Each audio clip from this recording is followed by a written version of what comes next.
Oh, that's good, Defenders fans. I'm gonna say Commanders fans. What's good, Commanders fans, and what is good, DC Defenders fans? What's good, y'all? What's good, DMV DC sports fans? I'll just say that. What's good? Now I'm gonna say what's good, DC. What's good, Defenders fans? Let's start off with that. What's good, Defenders fans, man? We feeling good. We're feeling great. We are in the XFL, UFL championship game, Super Bowl, whatever you want to call it. We are in there. We are in there, man. We took the belt out. We took the belt out, man. And the Battlehawks Twitter page was trying to talk trash and say, oh, they're taking their time to get ready. They need more time. Yeah, we needed more time to pull that belt out. That's what we did. We pulled that belt on y'all. Belt to A. Belt to you know what. One of the first plays of the game. Or, the first series we went 3-0. But the second time we got the football, Jordan Ta'amu just launched the ball down the field to Seth Williams. And Seth Williams, he got the locks in the back coming out of his helmet. And he wears 85. He looked like Noah Brown out there. He made a couple nice. He had 2 catches for 61 yards and a touchdown. His longest catch was for 42 yards. That was the touchdown catch to set the tone. Then we get the ball back. We go up 14-0 to set the tone for the game. It really should have been a 21 skunk, but Ta'amu threw the interception because him and Braylon Sanders were not on the same page for whatever reason. But we still bounced back, man. Like we had Duggan out there seeing ghosts. Max Dugan, who went to TCU, we had him out there seeing ghosts. Like he was running around and whatnot. Like he had a couple read options or a couple improvised, non-design runs, just improvising. He was killing us on the ground with his legs. But after that, once we stopped that, once Greg Williams' son, the legendary defensive coordinator Greg Williams' son, put a stop to Max Dugan just running around like a chicken with his head cut off, running for first downs.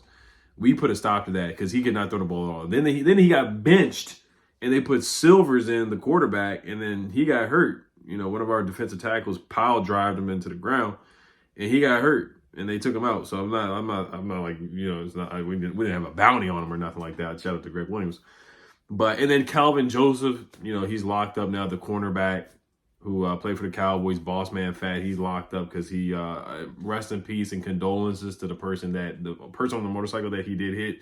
I do unfortunately have to bring this up because it happened, and he was a part of the DC Defenders organization, and he probably no longer will be. He probably will be locked up for some time. But like I said, I'm not going to speak too much on the situation, but condolences to the family of the person who passed away, who got hit by Calvin Joseph, and Calvin Joseph was reportedly intoxicated.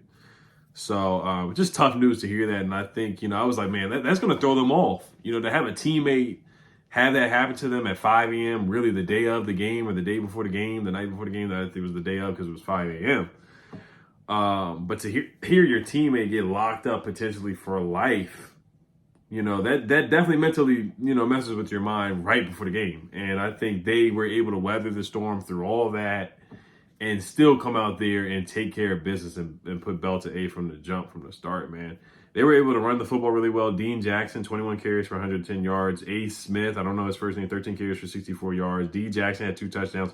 A. Smith had a tutty as well. 36-18 was the score. We did drop an interception, man. I forgot who it was. DeAndre Baker, he was crashing out. He took his helmet off. But he played a good game. Like he had a really nice pass deflection. The former first-round pick, the former New York Giants bust, the guy who got in some trouble with Quentin Dunbar, he made a couple good plays. He had a couple pass deflections. He should have gotten an interception, but I'll take the pass deflection here and there. I thought the pass rush was pretty good on Max Dugan too. We forced a fumble on Max Duggan. When we forced that fumble, I was like, yeah, this is a wrap. This is game on. It really felt like the Lions game. Like it felt like the Lions game. Like when we went into a dome and put belt to A on the road. Like it really felt like that. We just didn't get a pick 6.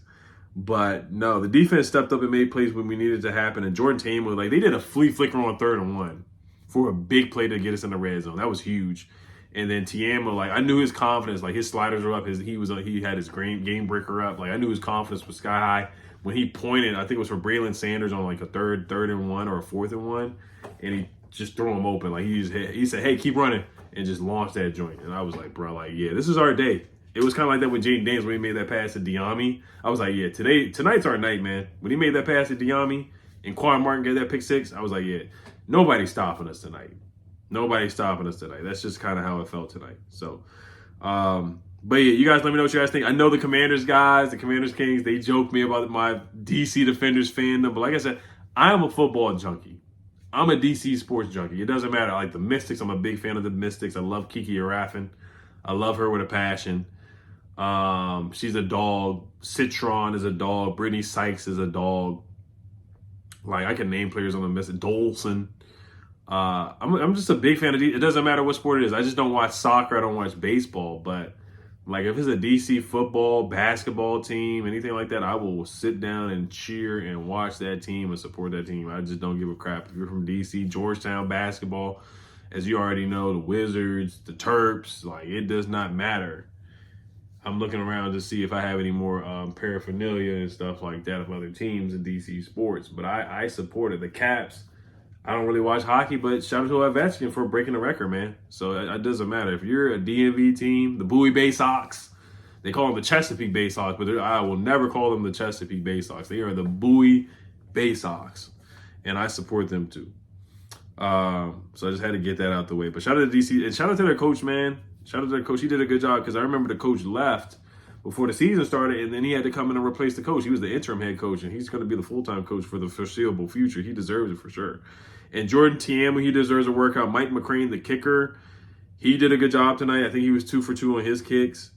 But yeah, like I said, we were able to run the football. And we just dominated the game from start to finish, man. We dominated the game. Like, we were the better team by far. Now, next week, we got to play against Bryce Perkins. And he's a darn good quarterback. I think Jordan Tiamu should win the MVP, but they're probably going to give it to Bryce Perkins. Excuse me.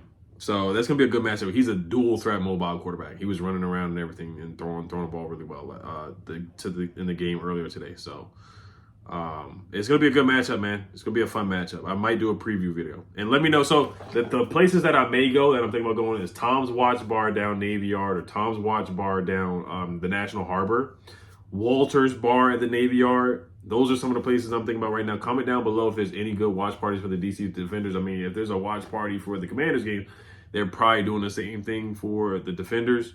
And, you know, these bars are going to make their money. So they're going to market the game anyway. It's an 8 o'clock start on a Saturday. Like, that's a cash cow for these bars and stuff like that. So let me know. Like I said, the top 3 for me right now is Tom's Watch Bar at Navy Yard or the National Harbor or Walters. Those are the only ones I really know down Navy Yard. I haven't really been. I went to one Nationals game. I've been to 2 Nationals games ever down in Navy Yard. So though I don't really know a lot of bars down there, to be honest. So let me know, guys, and I'll definitely go. I'm definitely going to a watch party. I'm definitely going to a watch party for sure. I just haven't decided yet. I may bar hop down there too. So we'll see. Let me know if you guys are going down there. But all right, let's go to some of the standouts. So the rookie standouts, I'm going to just make this real quick, guys. It is late. It's 10-12. Trey Amos and JCM. So I'll just say quickly Trey Amos. So sleeper Commanders, they said with Marshawn Lattimore absent OTAs, rookie cornerback Trey Amos has reportedly been turning heads, locking up Deebo Samuel on multiple occasions. Now there is a video that they did put out. I'm not going to put it in this one. I'm not going to put the clip out. I know you guys saw it on the Commanders page. Now, Ryan Fowler also said a few young ball players that have been consistent talking points with folks around football during OTAs, and he named Commanders defensive back Trey Amos. Now, with Marshawn Lattimore being out, I think Trey Amos is going to start anyway. I think the starting cornerback room is going to be Trey Amos, Marshawn Lattimore, and then Mikey Sanders still in the slot. So Trey Amos will be outside. Marshawn will be outside as well. But Trey Amos locking up Deebo, that's not really like a big thing to me. Like if he's locking up Terry, okay. But Deebo, we know he's not a nuanced route runner. He's a screen guy, gadget guy, get the ball and run, yak guy. He's not going to really break you off or, make you miss in a phone booth or make you dance like Michael Beasley was making Lance Stevenson dance on the one-on-one. So that's not really Deebo's game. Like he's not going to cross you up and cross you over on a route. Like that's not really his game at this point. But Deebo can still get open. But that's good to see. I mean, like Trey Amos doing this on a veteran, and he was talking trash in that video too. Like he wasn't talking big trash, but he did smile on his face and said something. Like he wasn't talking big trash, but he was like, going at him, which is good. I love that. I love the competitiveness from Trey Amos. I love that with a passion. So he's going to start, man. He's got the physicality, the tools, the athleticism, the size, weight, all that stuff. Like we don't have to worry about that, him getting bullied by other receivers and stuff like that.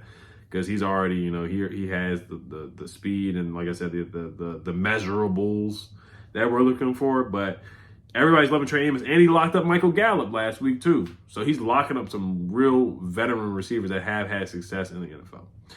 And he got an interception on Michael Gallup and a pass breakup. So he got a pass breakup on Deebo. So he's been sticking with Debo. So I don't know. I mean, I know they released that clip, but I know other teams are starting to run with it. They're like, oh, Debo's washed and all this stuff. So other teams are starting to run with that. Oh, like, a rookie's locking you up, which who cares? Like, Debo's going to get his. Like, Jaden's a good quarterback, so he's going to get Debo open anyway. And Cliff's going to scheme Debo open anyway for yak opportunities.